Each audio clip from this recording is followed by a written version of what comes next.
Rebonjour.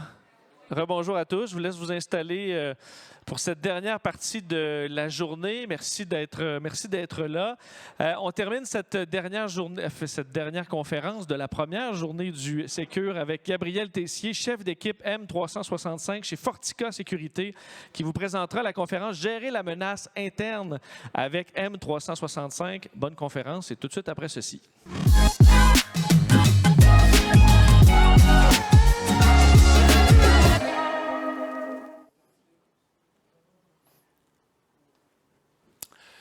Bonjour tout le monde, je suis content de vous voir aujourd'hui.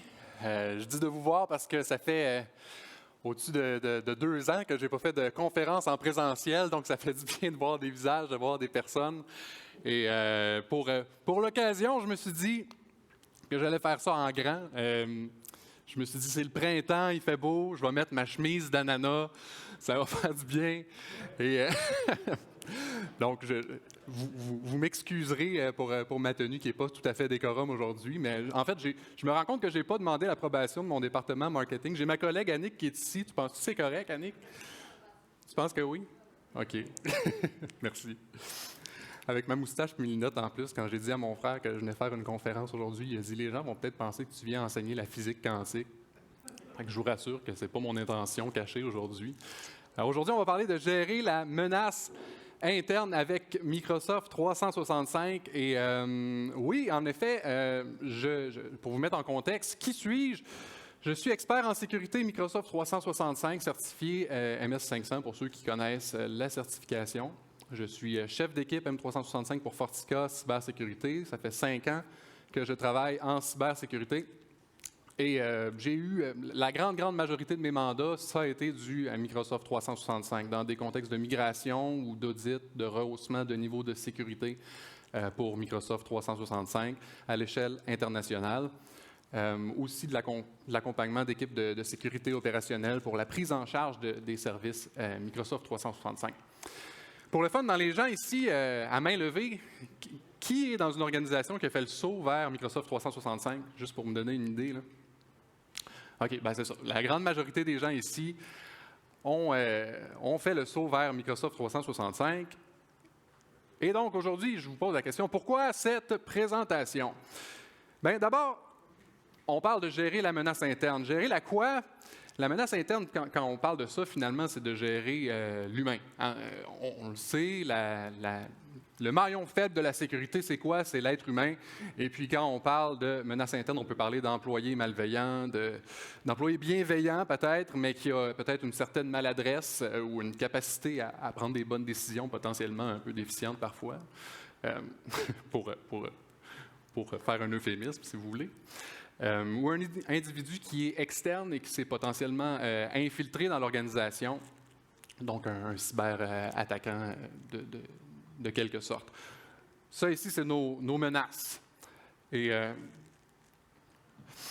on parle j'ai mis mon vendeur de balayeuse, c'est là que je branche mon buzzword. On parle de Zero Trust. Vous avez sûrement déjà entendu le terme Zero Trust dans toutes sortes d'événements de sécurité. C'est un terme ou un terme qui revient souvent, mais ça a une signification. On ne dit pas juste ça pour le fun. Zero Trust, c'est le principe qu'on ne doit pas faire confiance à personne, même à l'interne. On ne doit pas juste maintenant mettre des contrôles de sécurité sur le périmètre, mais même à l'interne. Donc, c'est pour ça qu'aujourd'hui, on veut parler de gérer la menace interne. Et dans un contexte de Microsoft 365, par expérience, en fonction des mandats que j'ai faits dans le passé, je me suis rendu compte que beaucoup d'organisations ont ce que j'appelle la base de la sécurité. Puis le premier point, surlignez-le, soulignez-le en rouge et tout ça, le MFA, l'authentification multifacteur, c'est pour moi le point le plus important pour avoir un niveau de sécurité adéquat.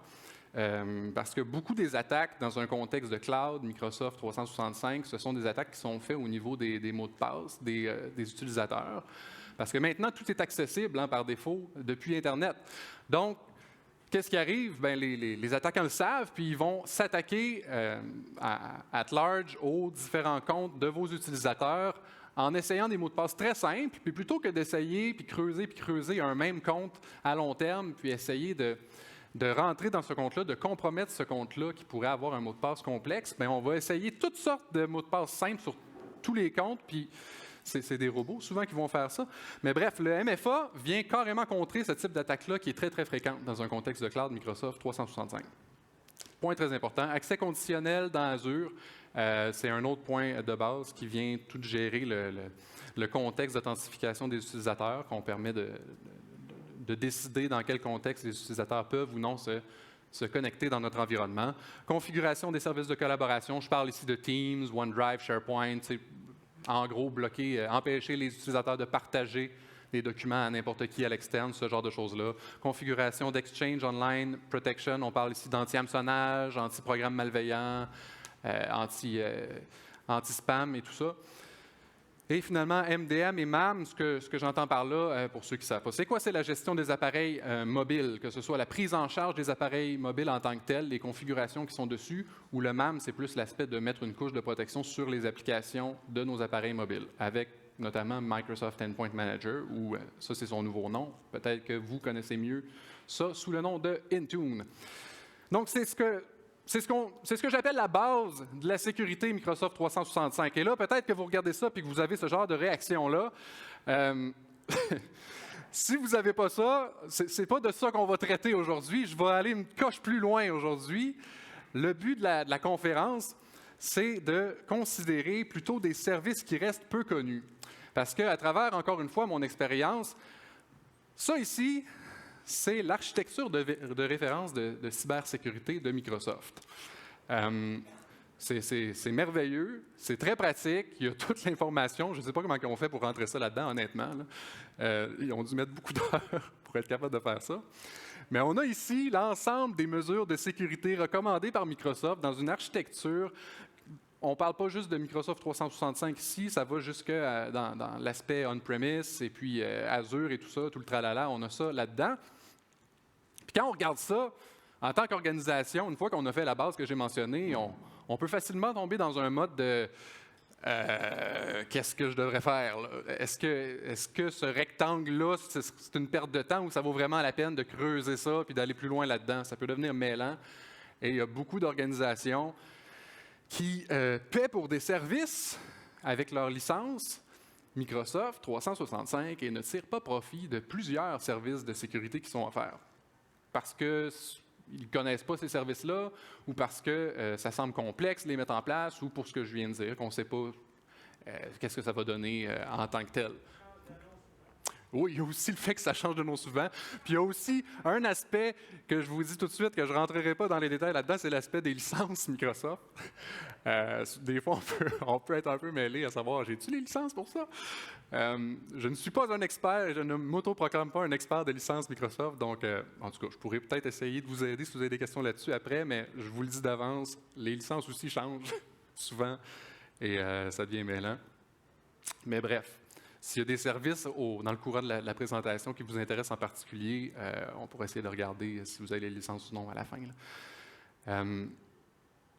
Donc, plongeons dans les profondeurs de Microsoft 365 ensemble. Et là, je vous le dis tout de suite, mon but n'est pas non plus de rentrer dans chacun des petits rectangles qu'on a vus dans le napperon de Microsoft.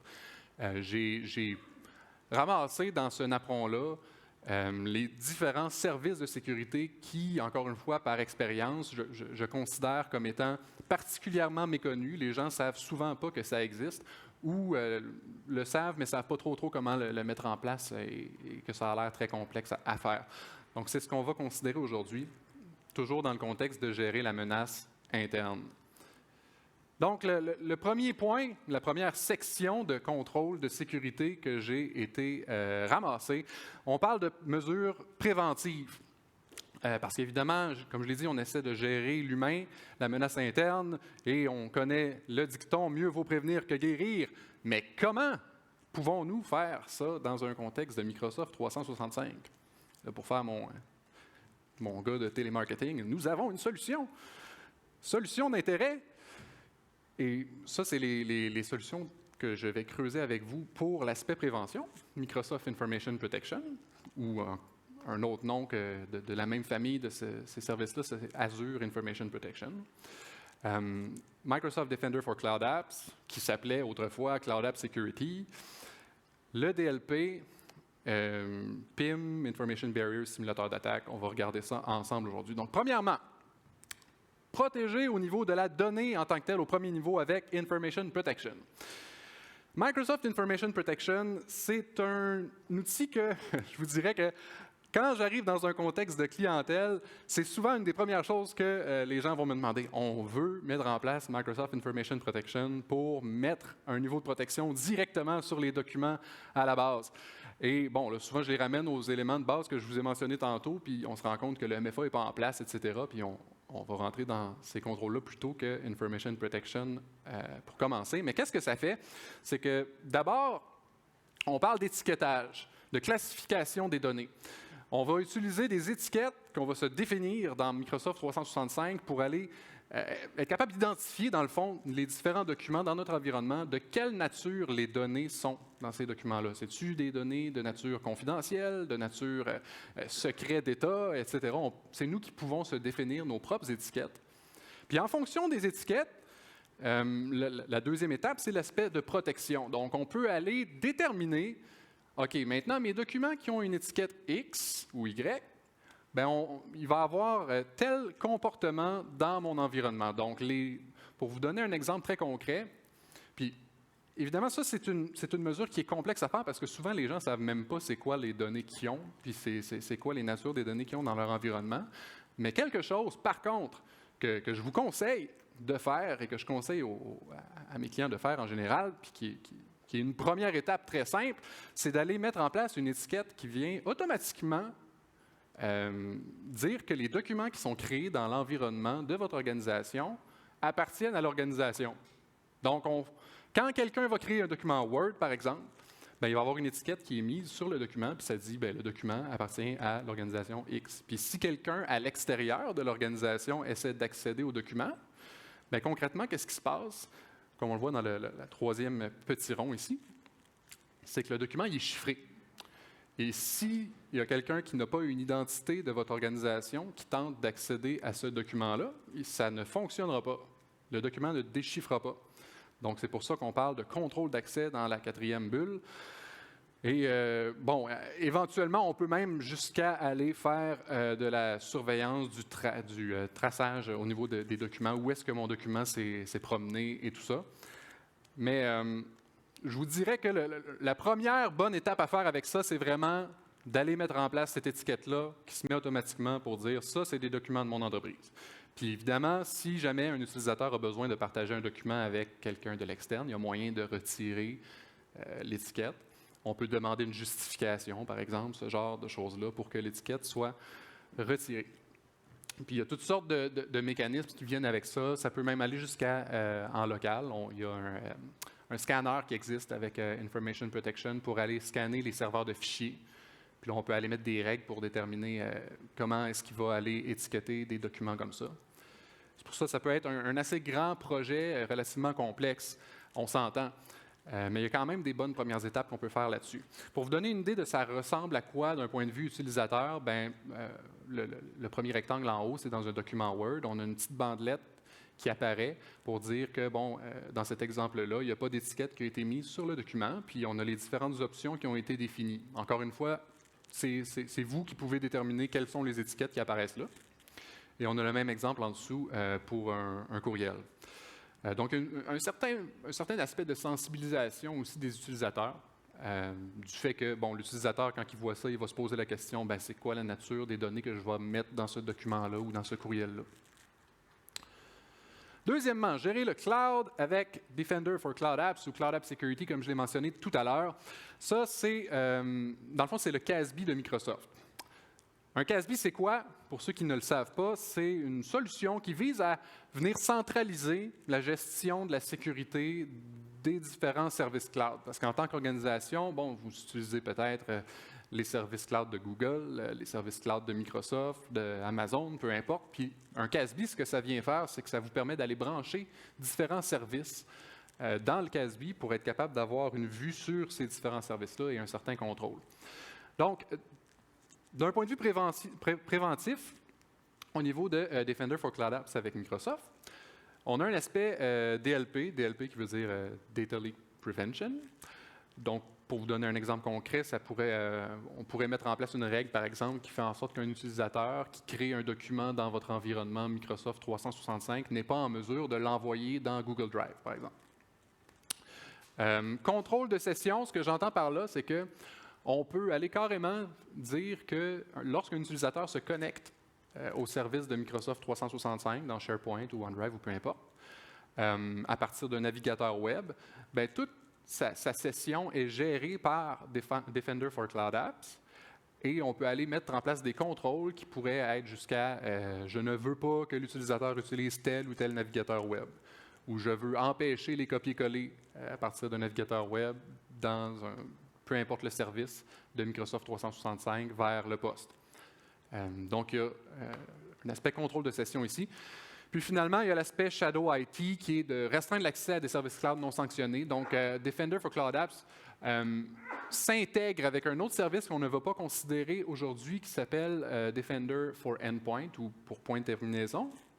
Une des beautés là, des services de Microsoft, c'est tout l'aspect intégration, évidemment.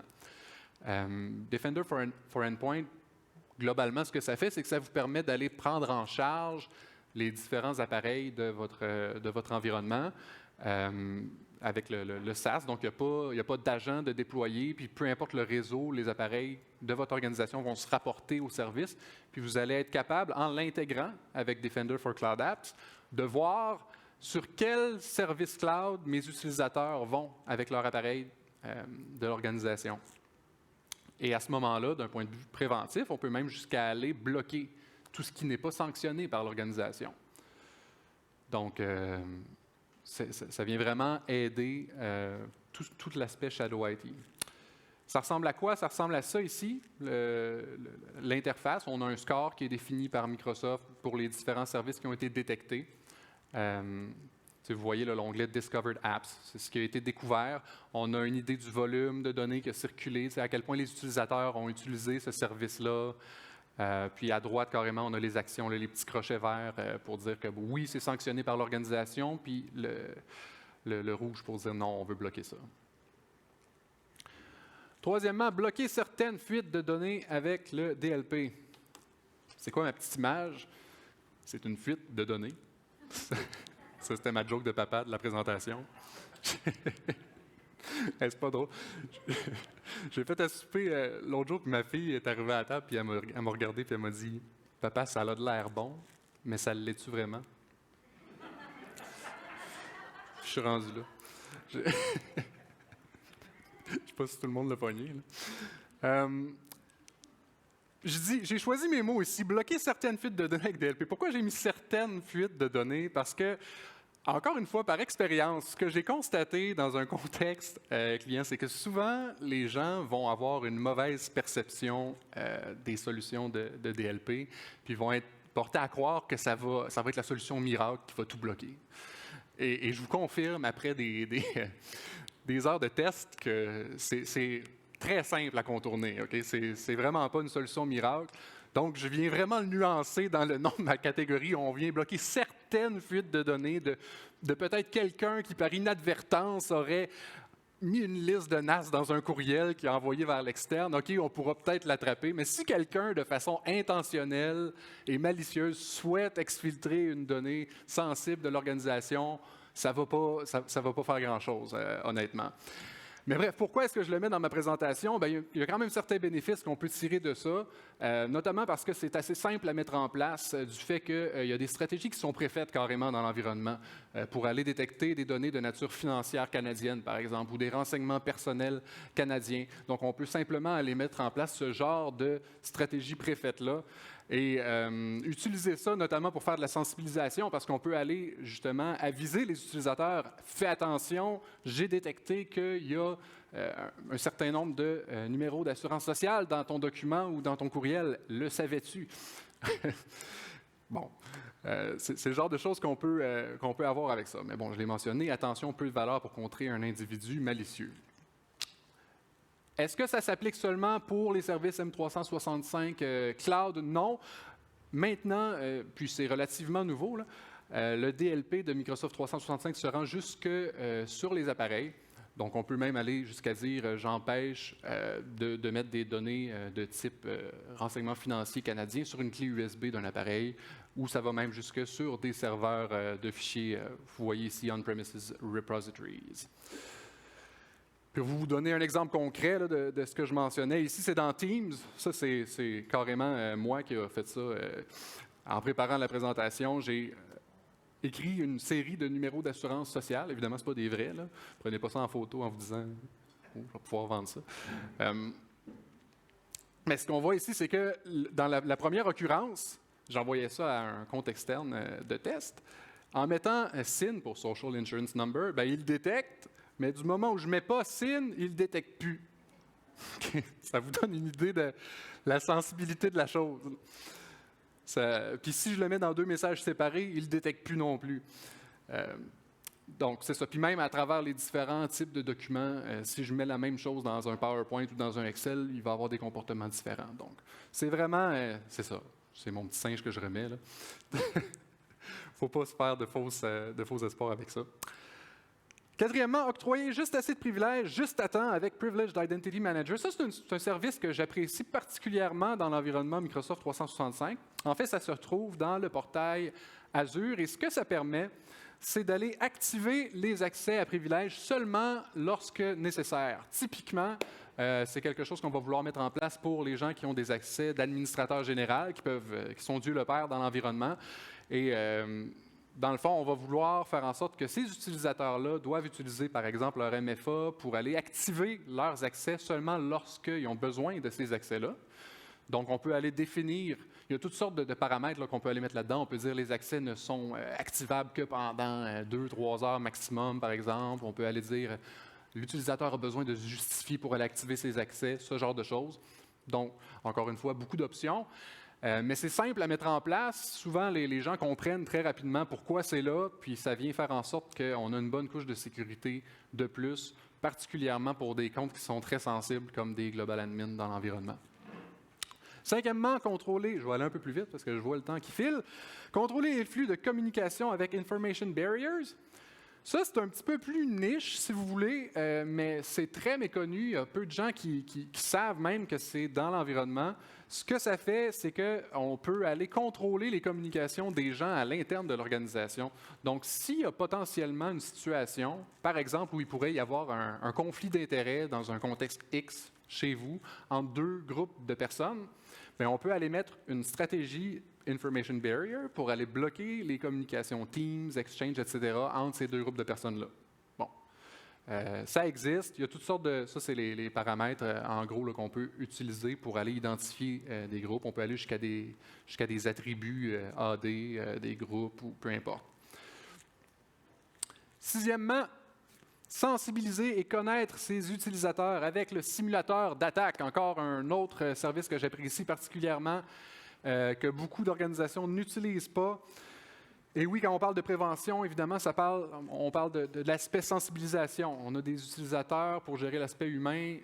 Nos utilisateurs sont intelligents, sont capables d'apprendre, puis on a toutes sortes d'indicateurs qu'on peut avoir avec ce service-là pour avoir ces informations-là. On parle ici Attack Simulation Training dans le portail de sécurité, cette fois-ci, de Microsoft 365. Et il y a toutes sortes de simulations qu'on peut faire. Celle-là ici que j'ai sélectionnée dans l'image, Credential Harvest, c'est le type d'attaque que j'ai mentionné tout à l'heure, où on peut tenter de ramasser des mots de passe des utilisateurs rapidement avec un simple courriel avec un URL dedans, par exemple.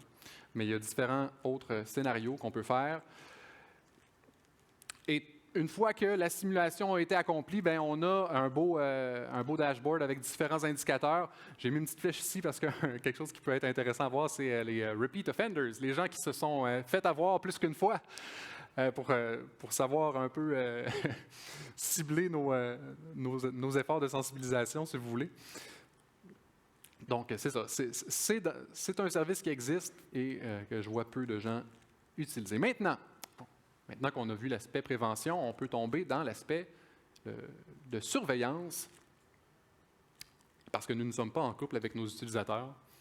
Parce que j'ai déjà entendu des gens dire « Ouais, mais Gabriel, si tu surveilles ton conjoint, ta conjointe, constamment, c'est malsain. Ça montre que tu ne fais pas confiance à la personne.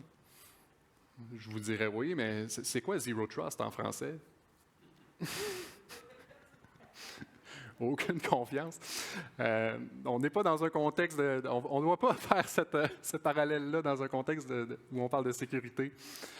Les solutions d'intérêt, DLP encore une fois, mais cette fois-ci dans un mode que j'apprécie un peu plus que celui que je vous ai mentionné tout à l'heure, en mode informatif. Insider Risk Management, qui est un autre service peu connu. Conformité des communications. Defender for Cloud Apps encore, mais plus d'un aspect surveillance. Azure ID Protection, puis Microsoft Defender for Identity, c'est ce qu'on va considérer ici. Le DLP en mode informatif, j'ai ma fuite de données qui a suivi son chemin. Ici, dans le fond, tout à l'heure, je vous ai parlé plus du mode bloquant. En mode informatif, ce qui est intéressant, c'est que là, l'utilisateur, c'est complètement transparent pour lui. On met en place des stratégies DLP qui vont aller détecter quel type de données transigent dans mon environnement. Donc, on peut aller dire, comme je l'ai dit tantôt, je mets en place une stratégie qui va aller déceler des renseignements de nature financière canadienne ou des renseignements personnels canadiens. Et je ne le mentionne pas nécessairement à mes utilisateurs. Je mets ça en mode alertage et je reçois des rapports qui m'indiquent qu'est-ce qui a circulé dans mon environnement. Donc ça peut être intéressant parce que à ce moment-là, les gens ne s'attendent pas nécessairement à ce que ce soit fait, puis on a toutes sortes d'indicateurs à ce moment-là, à savoir quel système dans mon organisation fait transiger ce type de données-là. Puis éventuellement, ça peut mener à des stratégies qu'on va mettre en mode bloquant avec un peu plus d'intelligence selon ce qu'on a été capable de voir. 8e point, découvrir des comportements douteux avec Cloud App Security, donc le CASB, encore une fois, qui revient, mais dans l'aspect surveillance. Je vous l'ai dit, niveau Shadow IT, donc je ne reviendrai pas sur ce point-là. On peut découvrir ce que les utilisateurs consomment comme service cloud. Ensuite de ça, il y a de l'analyse comportementale là-dedans. Ça, c'est intéressant. Au niveau de l'analyse comportementale, Cloud App Security est capable de déceler, par exemple, si un utilisateur va télécharger ou supprimer des documents plus que d'habitude, de façon anormale. Puis vous pouvez être alerté par rapport à ça, à savoir, oh, telle personne, il a supprimé un gros volume de données, et à ce moment-là, on peut aller investiguer sur cet utilisateur-là. On peut voir aussi, par exemple, je vous ai dit tantôt qu'au niveau du Shadow IT, on détecte les services cloud qui sont utilisés par les utilisateurs. On peut dire que, par exemple, tel service est non sanctionné, mais ne pas nécessairement le bloquer, parce que ça peut être très, très contraignant, puis on peut parfois ne pas vouloir aller jusqu'à bloquer carrément. Mais du moment où on met un service comme étant non sanctionné par l'organisation, on peut être à ce moment-là alerté que tel utilisateur a fait transiger tel volume de données sur ce service-là qui n'est pas sanctionné. Donc, ça peut aller assez loin au niveau des stratégies d'alerte. Je mentionne ici stratégie d'alerte personnalisée parce qu'on peut aller s'en créer soi-même. Et là, je vous montre ici un exemple de quelque chose que je n'ai pas mentionné dans les éléments de base. Si vous n'avez pas de compte, on appelle ça un compte break glass ou un compte d'urgence dans votre environnement, vous pouvez prendre en note que c'est quelque chose qui est fortement recommandé par Microsoft. Et ce que ça implique, ce type de compte-là, c'est que c'est un compte qu'on veut mettre constamment en exception des règles d'accès conditionnel, du MFA et tout ça. C'est un compte qu'on veut qu'il soit accessible sur Internet puis qu'il n'y ait aucun contrôle de sécurité. Puis qu'il y ait tous les accès administrateur général. Ça a l'air d'une bonne idée, hein? Mais pourquoi on fait ça? C'est parce que si quelqu'un fait une erreur dans la configuration d'une règle d'accès conditionnel, puis dit, par exemple, dans une règle d'accès conditionnel, je bloque tout le monde de se connecter à partir du Canada dans notre environnement, bien là, vous perdez le contrôle. Il n'y a plus personne qui va être capable de rentrer dans l'environnement. Donc, ce type de compte-là vous permet de garder le contrôle de votre environnement si quelqu'un fait une erreur. Maintenant, évidemment, bon, c'est un compte qui est plus à risque, mais avec Cloud App Security ou Defender for Cloud Apps, ce type d'alerte personnalisée-là, c'est l'exemple que je vous donne, on peut aller mettre des conditions puis se faire alerter pour différents scénarios. Et ici, je mentionne Activity Type equals Login. Donc, s'il y a une connexion qui est faite, puis là, je dis User Name equals, là, c'est un compte de test, mais ça pourrait être notre compte d'urgence. ben à ce moment-là, on serait alerté dès qu'il y a un login, une connexion sur mon compte d'urgence. Donc, au moins, on a ce mécanisme-là d'alertage si jamais quelqu'un se branche avec ce compte-là. Puis évidemment, on parle de ne pas mettre de contrôle de sécurité comme des règles d'accès, etc., mais on va aller mettre un mot de passe qui est extrêmement long, de 36 caractères, dans une voûte à laquelle il n'y a pratiquement personne qui a accès. Puis dès que quelqu'un utilise le compte, on change le mot de passe parce qu'on veut être certain à 100% que personne est en mesure de conserver le mot de passe et de s'en souvenir. C'est un peu ça l'idée. Puis là, encore une fois, pour l'aspect surveillance de Cloud App Security, ce qui est super dans l'environnement de Microsoft, c'est tout l'aspect intégration. Les différents services que j'ai déjà mentionnés avec Microsoft Information Protection, le DLP, tous ces différents services-là viennent s'intégrer là-dedans pour qu'on puisse avoir un contrôle et une meilleure surveillance, puis on peut aller designer nos alertes en fonction de tout ça. 9e point, surveiller les contrôleurs de domaine avec Defender for Identity. Defender for Identity, c'est un service qui est très simple à mettre en place. Si vous avez un Active Directory en local, on-prem, pour votre organisation, on parle de simplement installer des agents au niveau des contrôleurs de domaine. Ça se fait très bien. Et c'est un service qui va permettre d'aller effectuer la surveillance de ce qui se passe, des activités qui se font au niveau du contrôleur de domaine. Donc, s'il y a typiquement là, des attaques en local, ça va être des attaques de type d'élévation de privilèges ou de mouvement latéral au sein des identités de l'organisation. Et puis, ce service-là va aller détecter ce type d'événements qui vont arriver sur les contrôleurs de domaine. Puis, pour vous donner une idée de ça peut ressembler à quoi,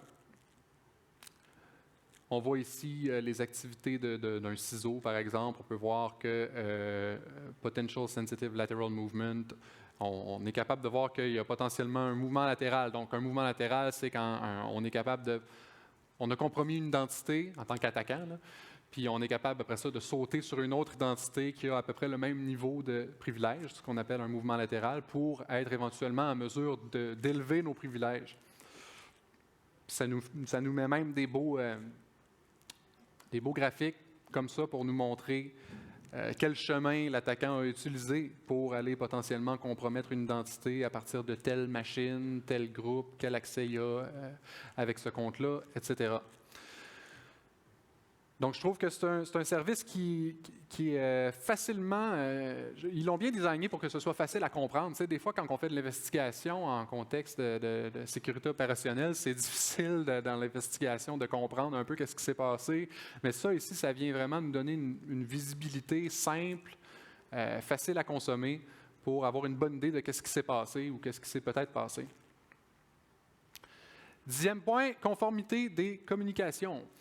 Ce service-là, c'est une fonctionnalité de Microsoft 365 qui vise fortement à aller traiter plus d'éléments d'éthique parce que on peut aller mettre en place des stratégies qui vont nous aider à détecter, par exemple, s'il y a des images de nature inappropriée qui circulent dans nos services M365, s'il y a des discours haineux, ce genre de choses-là. Mais un élément plus sécurité traditionnel, si vous voulez, là-dedans, c'est la notion de, encore une fois, conflit d'intérêts qui est une stratégie par défaut qu'on peut aller mettre en place avec ça. Donc, on peut aller dire si tel groupe communique avec tel groupe, lève-moi une alerte. Un petit peu similaire à ce que j'ai mentionné tantôt avec Information Barriers, sauf que là, c'est plus le volet surveillance que prévention, blocage carrément. Donc, ça ressemble à ça ici. On va se définir notre stratégie, puis on peut aller rentrer des utilisateurs ou des groupes d'utilisateurs là-dedans, puis dire, bon, telle ou telle personne va être des réviseurs. Donc, c'est ces gens-là qui vont recevoir des alertes s'il y a une communication ici. Vous voyez le titre ici, là, surveiller. Monitor Communications for Conflict of Interest. De faire la surveillance des communications pour tout conflit d'intérêts. Insider Risk Management, un autre service relatif, cette fois-ci, à la gestion du risque interne. Et ce qui est intéressant avec celui-là, c'est qu'il y a moyen d'aller, je l'ai mis dans mon petit encadré rouge ici, là, il y a moyen d'aller connecter un service de ressources humaines à ce service-là. Ce que ça peut faire notamment, Ici, dans mon exemple, on parle de vol de données par un utilisateur qui quitte l'organisation, par exemple. Donc, en le branchant avec un service de ressources humaines, on est en mesure d'aller voir, OK, bon, j'ai un utilisateur qui a quitté l'organisation récemment. Ce service-là va donc avoir un petit red flag là, qui est soulevé, puis va avoir un niveau de vigilance supplémentaire, aller valider les activités que cet utilisateur-là a fait dans le contexte des jours avant son départ, par exemple. Donc, on voit ici le type d'activités qui peuvent être détectées. On parle de téléchargement à partir de SharePoint, d'impression de fichiers. Tous ces genres d'événements-là, précédant le départ de la personne, vont être scrutés par le service et ça va ensuite de ça vous soulever différents scénarios d'alerte. Et là, on peut rentrer dans ces scénarios-là, faire des cas d'investigation dans le service. Donc, on peut à ce moment-là aller regarder, OK, c'est quoi les événements dans le détail qui ont été faits dans les jours précédant le départ de cet utilisateur-là? Quels sont les documents auxquels il y a eu accès? On le voit ici dans l'aspect Content Explorer. On peut voir même les documents qu'il a consultés.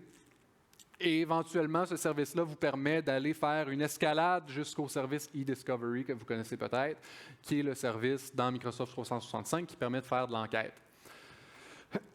Donc, c'est un service qui a été mis en place pour aller attraper ces use cases-là un peu plus à l'interne, spécifiques avec les ressources humaines et tout ça. Donc, c'est vraiment quelque chose qui peut être super pour ça. En conclusion, avant la période de questions, on a vu en rafale toutes sortes de services. On sort la tête de l'eau. Je dis qu'on avait plongé tout à l'heure. Tous ces services-là, il y en a plusieurs, comme j'ai mentionné, qui sont assez simples à mettre en place au moins d'une première couche.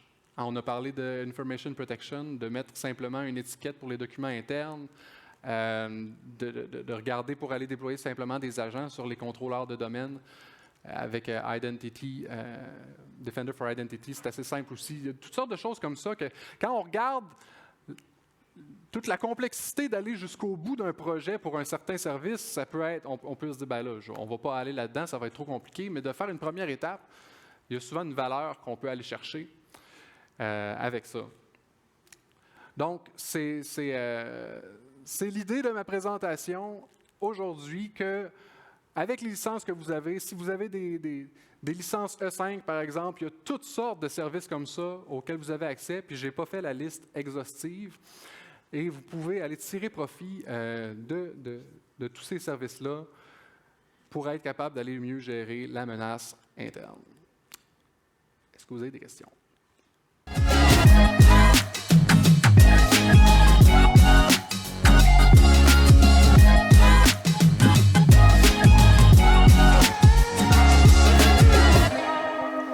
Merci beaucoup, Gabriel. Est-ce qu'il y avait des questions?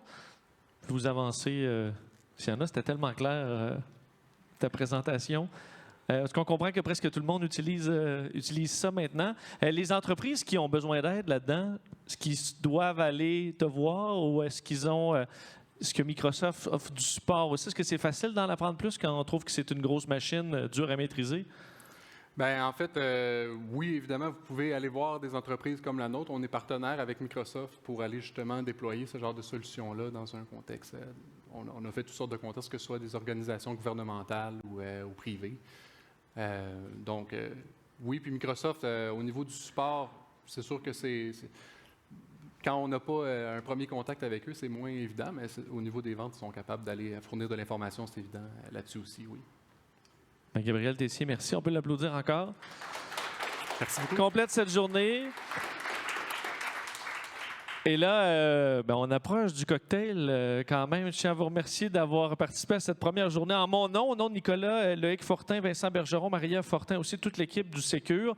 Et là, donc c'est ça, en bas, à l'espace de vie, c'est le cocktail qui va commencer à 16h. Alors un 4 à 6 qui vous permettra de rencontrer, de réseauter également. Je vous rappelle que vous pouvez utiliser notre plateforme événementielle pour réserver une table dans l'espace propulsé par Vidéotron aussi, faire des rencontres. Et après tout ça, on va se retrouver demain pour une deuxième journée du Sécure et pour continuer cette belle semaine numérique. Merci d'avoir été là.